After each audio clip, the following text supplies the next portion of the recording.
it is. So we'll do a before and after here after all these parts are done. Most YouTubers wouldn't show you struggling with this, where the old heat wrap insulation stuff that they stuck on, I went ahead and removed that. Or no, I don't believe I removed it. And I've got new heat wrap sticky back stuff here, and I'm just doing an outline. I'm just gonna spray it down.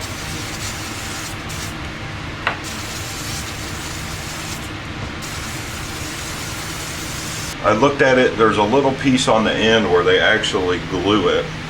I'm gonna have to put different gloves on again. I can't even turn this screwdriver. This stuff's sitting around for motorcycles because the inner fenders of the motorcycles usually require this stuff sometimes. Okay, so I'm back again, and we are going to start our ultrasonic parts clean, and then I'll rebuild this this box here when it comes out, and we'll go ahead and put the new air filter in it, and I'll show you how to put the air filter in it, and we'll just go from there.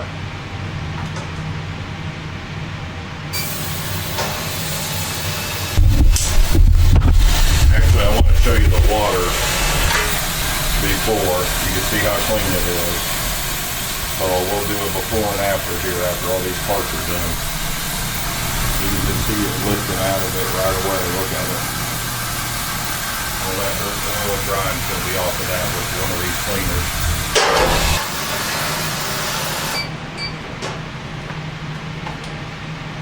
Okay,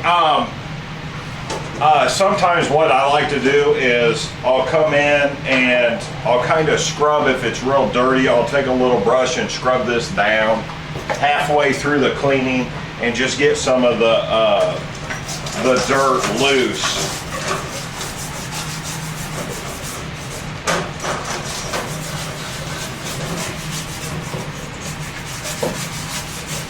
And this thing's doing a great job of cleaning this, but just a little bit of agitation will make a tremendous difference here. And then we'll just go back and let the tool do its job. And actually this air box is missing the air filter O-ring that goes around it, which almost every bike that an amateur person does work on will miss that. On my Aprilia motorcycles, 9 times out of 10, if someone opens the air box up and they rip that seal, they just reseal the air box. And what'll happen is you could get kicked back through the carburetor where it'll be sucking air and bypass the air filter, and it will cause basically the air fuel mixture to be not correct, which could cause problems with the equipment running. We'll just be a little careful with this rubber boot. Kind of want to watch the temperature that you set this on when you have all this rubber stuff in here. The one thing with these, it's mud's, this stuff's starting to stink. The one thing with these ultrasonic parts cleaner is you kind of just need to play around with them and figure out like what works for you temperature wise, and all the other stuff. And what's happened here is the oil from the air filter is starting to react with the chemicals, and it's turning it white. But this piece wasn't very dirty anyway.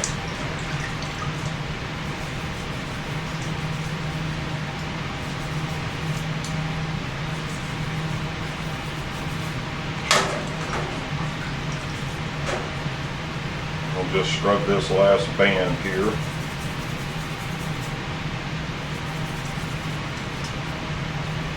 This is actually a stainless steel German style band. These are some of the only bands that will seal up radiator kit, hose kit.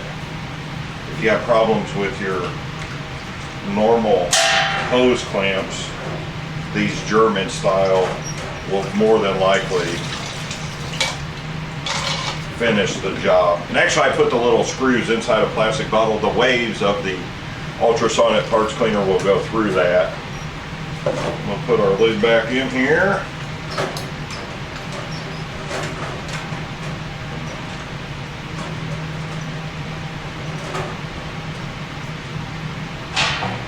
We'll just restart it back up.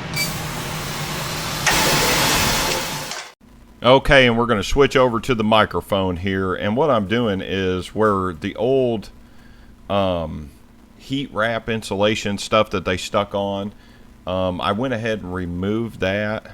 Or no, I don't believe I removed it. And I've got new heat wrap sticky back stuff here. And I'm just doing an outline of what I'm going to be doing when I replace this. So I'm just going around the box with a razor knife, and we're going to cut this sheet. And toward the end of the video, I'm going to clean this up. I just need to get this about the same shape as what it was before. And this stuff's really easy to cut. It's kind of like Dyno Mat, but there's an extra layer of inside of this stuff to reduce the heat. And I do know that I've seen melted air boxes on eBay where people have switched the system over and not had the pipe jetted properly, and then they actually melt the air box. So I will tell you this, if you have the S model of Outlaw 525 or 450 without the independent rear suspension, when they manufactured that system for the swing arm, they actually used a smaller air box. So if you can actually find one of the IRS air boxes, this will work with your exhaust system. You just need to make, it's a really tight fit. You just need to make sure that it's going to work with your header and exhaust. But it's a very tight fit. So what I'm doing here is I'm just pulling the tape off before I stick it in the machine. It's nothing major. It just, this stuff needs to come off, and a little bit of it has come off over time from the heat of the pipe. I think one of the best benefits that I have is this was a stock non-modified ATV. Okay, so everything looks good, nice and cleaned up. Then we'll get our bottom air box all spectacular.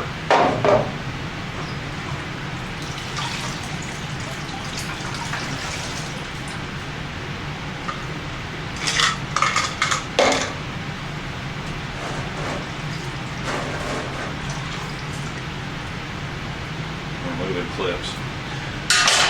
Okay, now we may have to run this without the lid on it because it don't fit, but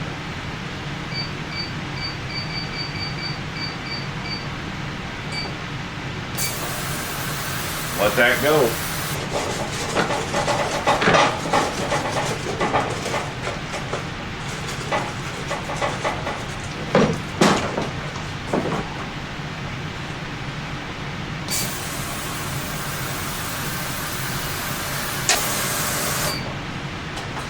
Okay, so I actually had to take it out a couple times and give it a good scrub, but the water's gotten extremely hot. So yeah, that's pretty much it. Wait till you see this water here. Let's take a look at that. And then we'll just drain it out and get started on putting the air box back together.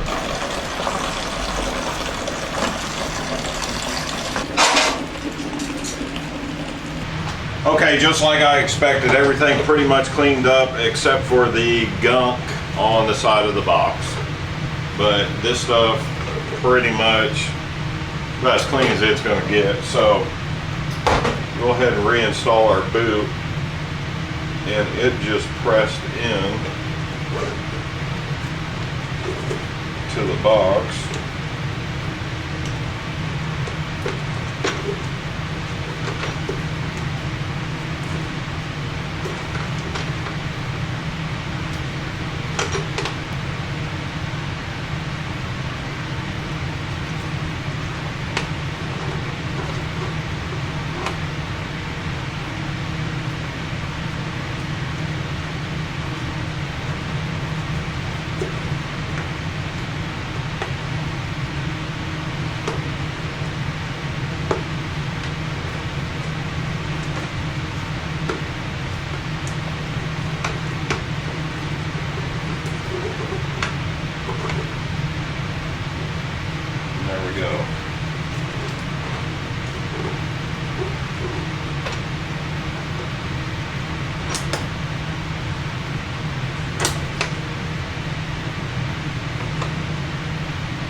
we got that reinstalled.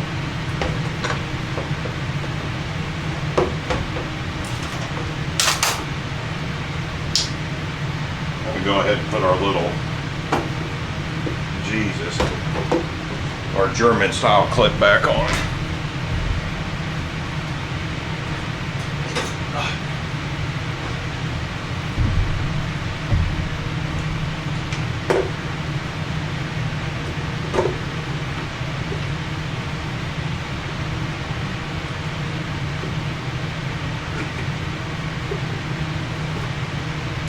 Go ahead and tighten this up just a little bit so we get back on there.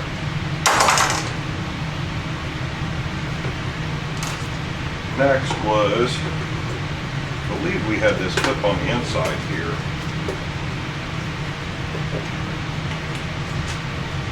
We've got our little rubber drain for the bottom of the box. We'll go ahead and put that back on.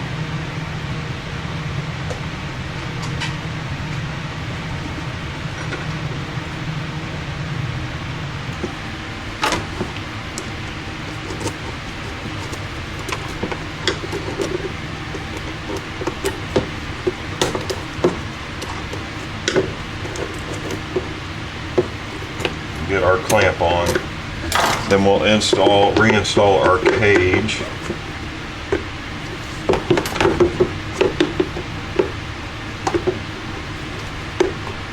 Like so, and you'll just press the cage in, and then we're going to tighten up our clamp, which will tighten our cage up.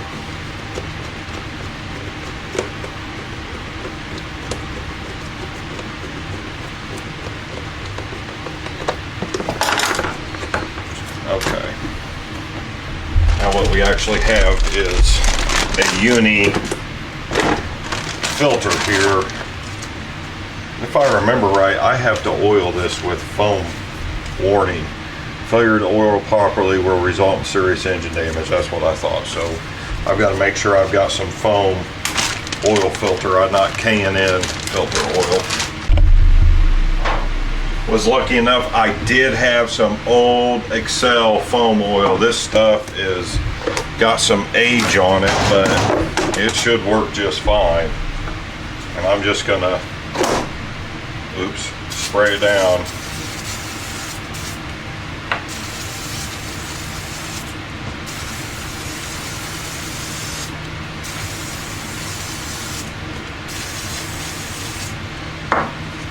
Oh my God, this shit just went everywhere. Just work it into the filter.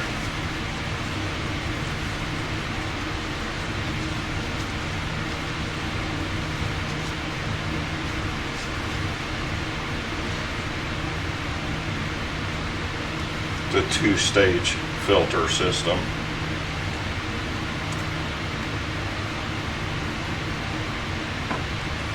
Oh my God, this shit went everywhere. Boy, that clamp's been mangled. Yeah, the original filter had a weird copper strap on it, which I thought was a little weird. So our two-stage filter is now properly oiled. We're gonna see if we can install this.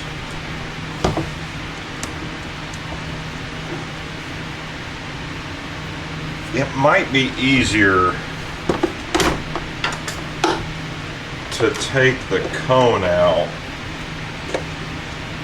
Oh, now I got oil all over my hands. And then press this in. I think that's what we're gonna do.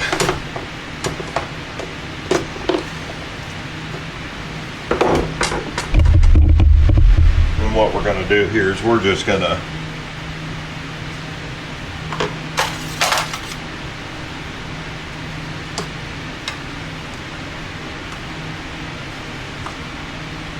install our filter onto the cone,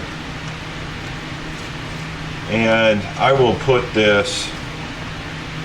all these links in the description below of what I'm using.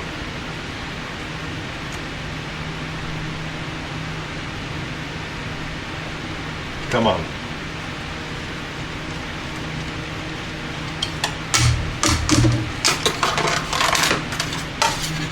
I forgot how to, with all the oil on there, how difficult this is gonna make it. Kind of gonna make it stupid here. We're just gonna kind of pull the filter onto the plastic from the inside.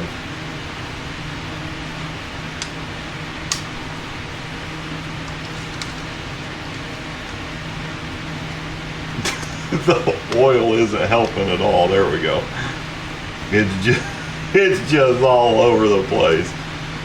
A lot of people switch these over to a K&N filter. I kind of see why. This is stupid here. Once you oil this thing up and lube it up.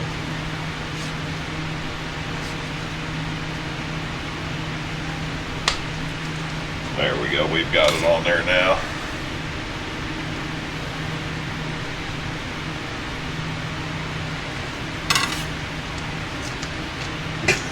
It just, oh, look at the mess.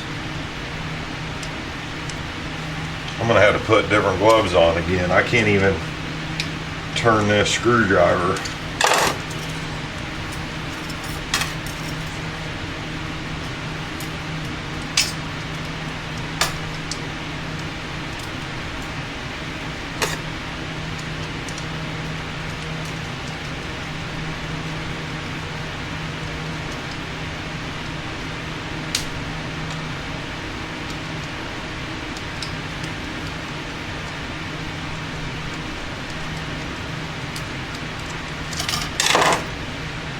Most YouTubers wouldn't show you struggling with this because it looks unprofessional for someone that's trying to show you how to do something to struggle, but when in all reality they should be showing you the struggle in their videos, because this is normal everyday stuff that goes on in a shop, because things just don't go back together all the time perfect.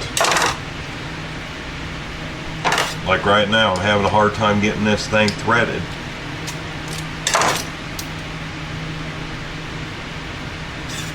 Pull it. God damn it, dude.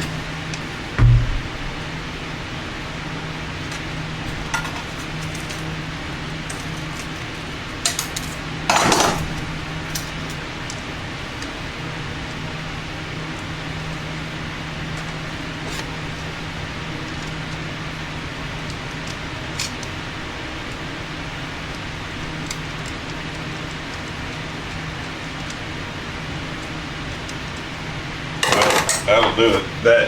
The end of that must have been mangled up.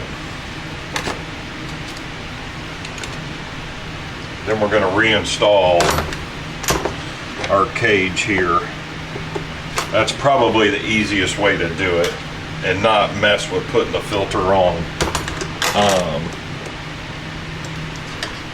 afterwards. And we're just going to press our cage and our new filter in, and then tighten our clamp up here. If you're not all oiled up. Oh, nope, we need to put our rubber seal in. Oh, that's cool. So this is the rubber seal that was not on there, and it just appears that, I looked at it, there's a little piece on the end where they actually glue it. So what we're gonna do is I'm actually gonna put that in toward the back of the box,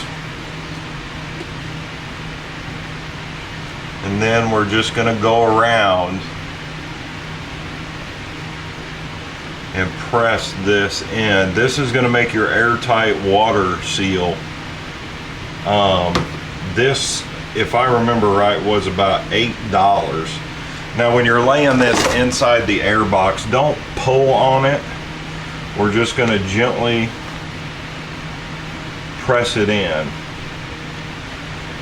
If you're missing this, you need to go buy this, because this could be a reason that maybe your four-wheeler's acting funny, you think you got carburetor problems or other problems that you may not actually have. You might just have a leaking air box somewhere. So after we get it pushed into place here, we're just going to take our finger and push it kind of down into the groove all the way around and make sure it's sitting where it's supposed to be sitting. Once the top of the air box gets put on, it will smush it down. So we're going to put our top of our air box on. No, we're not. We're going to double check that this one's tight. And it's not. There's too much oil on it.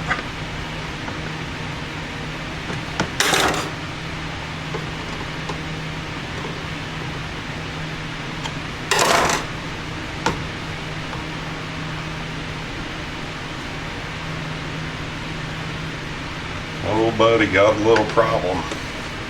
The way that filter's made. The way this filter's made is the lip is going to get caught on the edges of the air box. So you need to try to go in on the back side and push that in the best you can, like so.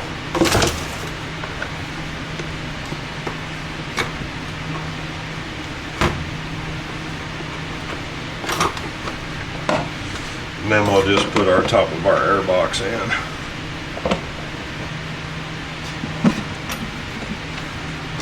And then lock it down. With that new seal in there, it may be a little more difficult than it has been.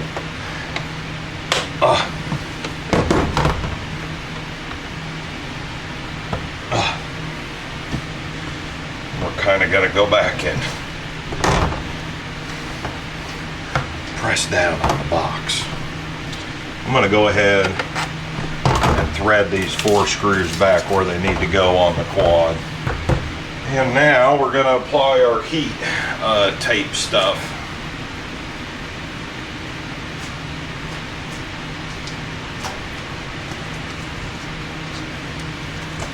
It's actually pretty important to have this stuff in stock. If I have a link below, I will link to it. I have this stuff sitting around for motorcycles, because the inner fenders of the motorcycles usually require this stuff sometimes in certain places on the bikes.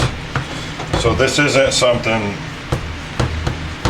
that a lot of people have just sitting around.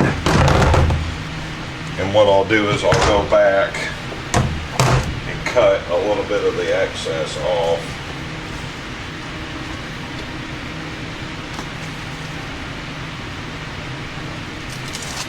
And then we're pretty much done.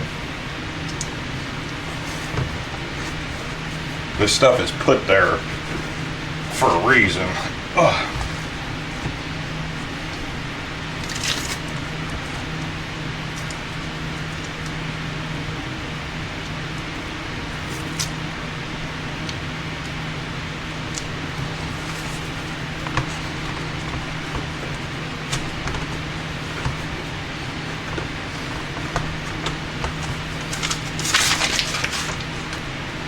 Put my gloves back on, might save myself from getting cut.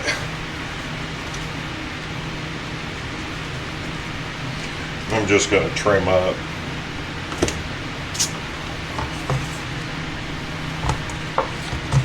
A little bit of excess.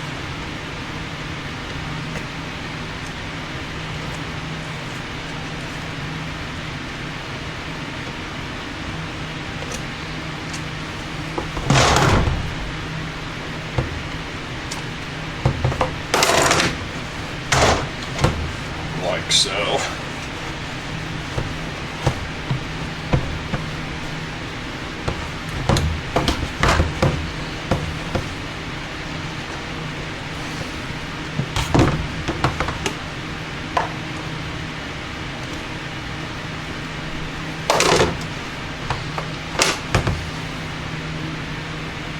Okay, that's pretty much it.